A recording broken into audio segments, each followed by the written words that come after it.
адамдар қазір кезген проблема қара көзбен қарайды дейді. Мысалы сіз қазір өстіп айтсаңыз бітті. Сіз түсінбеушілік тудырасыз. Мына қараш Сүтсай, мінез түзету элемент бердіңіз. Болды. Нақты конкрет. Ойдан сөзден әрекет. Менің жанымның осы өмірге келгендегі пайдасы не? Керемет кездесу болып жатыр, керемет сабақ болып жатыр. Енді бізге не істеу керек? Халықтың санасын өзгерту керек, Иә. Тоқ-потоқты өттіңіз. Вообще Сүтсай деген ол не? Мен өзім ойлаймын, жалпы мынау Алла тағала бізді керемет шеберлікпен жаратқан ғой. Бірақ адамдар сол Алла тағала шеберлігін түсінбейді. Не үшін жаратқанын білмейді. Неге адамдар әртүрлі? Адам бұл өмірге қандай мақсатпен келді? Не үшін келді? Құдай тағала сені не үшін жаратты? Әлгі 3 сұрақ бар ғой, шәкәрімдегі. Келдім қайдан? Қайтсем пайдам, өлгеннен соң не болам дейді ғой. Енді Сүтсай сол сұрақтарға жауап береді. Келдім қайдан? Жоқ едім, Құдайдан келдік. Айтсем пайдам, менің осы өмірге келгендегі жанымның пайдасы не? Дауа деген бір кішкене келіңкіремейді. Дауа деген емі ғой, жанның емі. Иә, жанның емі. А бұл жерде реализация души дегеніміз ол адамның болмысы. Негізі ақында өзгерту керек. Жан дауа дегеніміз ол емі ғана. Айтып саған дауа жоқ дейді ғой. Иә. Саған ем жоқ деген сөз. А бұл жерде жанның ашылуы, жаныңның қабілеттерінің ашылуы. Оны болмыс дейді. Оны реализация души деп жүрсіз ғой сіз. Сонда болмыс дегеніміз реализация души. Яғни қайтсем пайдам мысалы. Яғни менің жанымның осы өмірге келгендегі пайдасы не? Қараңызшы. Осы Сүтсайдың құралы ғой, бұл құрал ғой. Соны түсіндіңіз ғой? Осыны біз мына қазақтарға пайдаланып, жалпы қазақ еліне пайдаланып, біз адамдардың санасын өзгерте аламыз ба? Қалай ойлайсыз? Әлбетте, ол былай ғой. Сонан кейін тағы да екінші сұраққа, санасын өзгертіп, оларды бір деңгейге жеткізе аламыз ба? Көтеріп, біздің мақсатымыз мына бүткіл қазақ елінің бәрін санасын өзгертіп, трансформация жасап, өздерін танытқызып, өзінің кім екенін танытып, туған күніне байланысты энергия жұмыс жасамай ма? Әлбетте. Бұл жерде мындай мәселе. Өзгерудің екі жолы бар.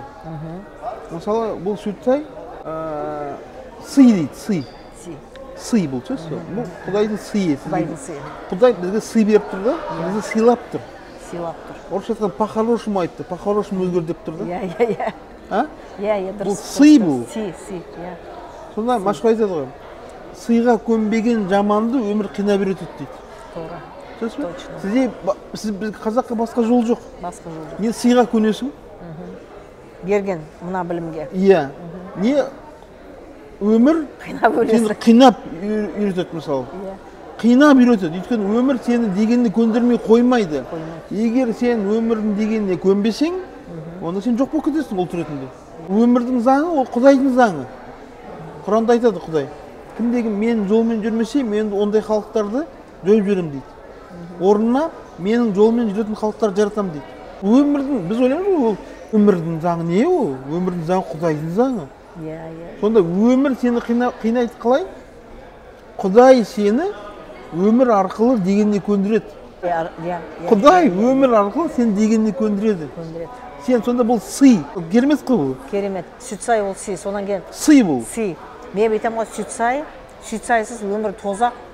Сүтсаймен өмір жұмақ деймін. Жоқ, оны сіз бүйтіп айтасыз ғой. Действительно қараңызшы. Сіз бүйтіп айтасыз ғой, бірақ оны жұрт түсінбейді ғой. Сіз бүйтіп айтпағаныңыз дұрыс, өйткені жұрт ойлайды, реклама жасап отыр деп. Дұрыс па? Мысалы, сіз оны шын ниетін айтып отырсыз ғой. Бірақ машһүр айтады, адамның жүрегінде екі көз бар дейді. Ақ көз, қара көз. Қасқыр, қара қасқыр дейміз ғой. Ақ қасқыр, қара қасқыр, иә. Оны машһүр айтып кеткен. Адамның жүрегінде екі көз бар дейді. Ақ көз, қара көз. Шын жүрегіңізбен айтып отқан нәрсені адам шын жүрегімен түсінсе, Сүтсай ол жұмақ деп, ол ақ көзбен қарап отыр. Бірақ машһүр айтады, қазіргі дейді, 19 ғасыр ақ көзбен қарау деген жоқ болып кетті дейді. Олар қазір кезген проблема қара көзбен қарайды дейді. Мысалы, сіз қазір өстіп айтсаңыз, бітті. Сіз түсінбеушілік тудырасыз. Мысалы, Айсұлу ханым Сүтсайды реклама жасап отыр. Бұл секта. Неге? Өйткені ол жұмақ дейді. Сонда немен біз бәріміз тозақ өмір сүріп жатырмыз ба? Ол сізге қазір қара көзбен қарайды, сөзсіз бе? Қара көзбен. Енді қараңыз. Мына жақта мынандай мәлімет. Сүтсай 181 мемлекетте ашылып кетті. Біздің ұстазымыз Жанаш Қожамжаров осыны 6 жыл бұрын ашты ғой енді, 6 жыл бұрын ашты. Енді біз қазақ әлі ұйықтап жатырмыз ғой. Құжаттың барлығы дәлелденіп, сіз оны көрдіңіз ғой кеше. Бізге мына жақтан шейх келіп жатыр. Бүткіл бәрі Дубайда ешқашан бұндай өткізілмейді. бірақ неге өткізеді? Өйткені Сүтсай заңдастырылған бүткіл жерде. Бүткіл құжаттың бәрі түгел бар. Сверх, то есть объективный реальность. Ол сенің өмірің ғой осы қазір. Өмір, иә. Сонда абай айтады. Алла аузынан түспеген, жүрегінде иманы бар, абай не дейді? Байлық жаратқан Құдай. Ой, біреу бай болса, ой, тағдыры ғой дейді. Абай айтады. Байлық жаратқан Құдай. Кедейлік жаратқан Құдай. Бірақ сені бай қылған, кедей қылған Құдай емес дейді. Иә. Міне, тағдыр деген сол. Тағдыр, сен өзің жасайсың оны. А біз ширк дейді. Иә, өзің жасайсың. Сосын былай дейді абай қарай. Денсаулық жаратқан Құдай. Ауру жаратқан Құдай. Бірақ сен ауру қылған Құдай емес дейді. 100%. Міне, яғни абай айтып отыр ғой. Осылай деп сенсек болады дейді. Міне осылай сенуіміз керек дейді. Бұл ақида дейді дінде бұны. Тағдыр деген не? Тағдыр дегеніміз сенің өзіңнің кім екендігін түсіну қысқасы. Өйткені хадис бар сондай. Мән ғарафа нәфсихи, фуқот ғарафа роббихи дейді. Кім нәпсін таныса, Раббысын таниды дейді. Сонда адам тағдыры қашан дұрысталады? Өзінің нәпсін танығанда. Егер сен оны танымасаң, сен нәпсімен күресе алмайсың. Сен оны дос деп ойлайсың ғой. Ол сенің жауың ғой. Бірақ шәкәрім айтады ғой, сен жауыңды дос деп жүрсің қазір. Сен нәпсімен дос болып алдың сен. Уже баяғыда айтып кеткен ғой. Бәрібір Сүтсай деген шәкәрімде тұр. Абайда тұр. Біз оны жаңалық қылып ашып жатырмыз. Сонда не дейді шәкәрім? Анық қара, жан өзің, дене киім. Нәпсің киім ғой ол, етін шешіп кетесің. Анық қара, жан өзің, дене киім. Мақтан бояу денеге берген сыйын. Нәпсі. Ол алдауың жанға азық емес.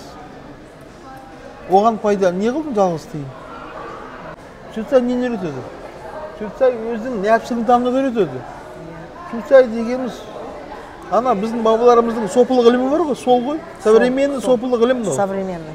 Тек қана дәлелденген, құжатталған. Сол сопылық ілімнің, былай айтқанда, сопылық ілім деген не дегенде, сопылық ілім ол мінез түзету ілімі. Сүтсай сен мінезін түзетіп береді. Пожалуйста. Болды. Мінезің түзеледі, өмірің өзгереді. Мінезін түзеледі, айтады ғой мына, былай дейді өзі. Бұл сөз түпсанада не ойлайсың, сол болады. Оны ойлайсың, сөйлейсің, ойдан сөз шығады. Сөзден әрекет шығады. Әрекеттен әдет қалыптасады. Бір еткен екі етеді, екі еткенде әдет етеді. Абай айтады, 3-4 жылға әдетің өзіңнің болар жендетің дейді. Сонда ойдан сөз, сөзден әрекет, әрекеттен әдет, әдеттен мінез, мінезден тағдыр шығады. Міне тағдыр деген. Сүтсай мінез түзету ілімі. Енді бұл адамдар екі түрлі өзгереді. Қазақта жақсылық бар, ұстаз айтады, жақсы жоқ, жаман жоқ деп. Негіз бар ол, жақсы жаман деген сөз. Жақсы жаман дегенде бұл жердегі ұстаз айтады ғой, жаман деген кезде де түкке тұрмайтын, некачественный деген мағынада емес бұл. Ол жерде жақсы дегеніміз кім, жаман дегеніміз кім. Енді жақсы дегеніміз осы айтылған ілімдерді үйреніп, яғни жақсы бұны жақсылықпен үйренеді. Жақсылықпен үйренеді. Жаман кім? Санасы. Бұны жамандықпен үйренеді. Яғни қиындықпен, жаңағы басын тауға ұрып, тас құрып. Сонда мәшһүр айтып отыр ғой сонда. Сыйға көнбеген жаманды өмір қинап үйретеді дейді. Керемет. Сонда жақсы қиналмай өмір бұл қиналмай үйрену. Жақсы жолмен, яғни сый арқылы мінезіңді түзету туралы ілім бұл. Егер сен бұны үйренбесең, бұл жерде қазақ па, орыссың ба, біз кімді бөлмейміз. Бұл бәрі неде? Адам болғаннан кейін оның табиғаты бар. Оның нәпсісі бар. Орыста да нәпсі бар, қазақта да нәпсі бар, кәрісте де нәпсі бар, шешенде де нәпсі бар. Абай дейді, адамның туы бір, өлуі бір дейді мысалы. Оларды тек қана Конфуций айтқан адамның туы бір, өлуі бір, адам бірақ нәрсе. Бірақ оларды өскен ортасы, әдет ғұрпы әртүрлі қылады дейді. Ал бірақ оның негізінде матрица дейді ғой, матрицасында адам бірдей. Міне Сүтсай деген сол, мен бұрын Абайды айтып жүрдім ғой енді.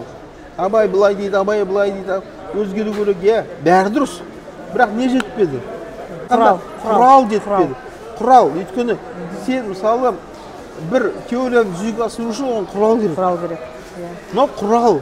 Абайдың айтып отырған жаңағы толық адамына жету үшін адамның мінезін өзгертетін құрал бұл. Иә, дұрыс айтасыз. Абай айтып отыр. Адамның мінезін өзгертуге болмайды деген кісінің тілін кеселедім дейді. Сөз бе? Адам мінезін екі түрлі өзгертуге болады. Сый арқылы, міне. Иә. Мынау осы ғылым арқылы. Болмаса кризис арқылы. Бұл уже жамандардың жолы. Сен көнбейсің ғой мысалы. Мысалы қазақ айтады, сиыр сипағанды білмейді, жаман сыйлағанды білмейді дейді. Ғаламшарың мынау, жұлдыздың мынау. Әр жұлдыздың өзінің табиғаты бар. Қазақта өзі жұлдызнама деген баяғыда бар. Анау кімнің, Машһүр Жүсіптің аспан денелері мен адамның қарақат батасы деген еңбегі бар.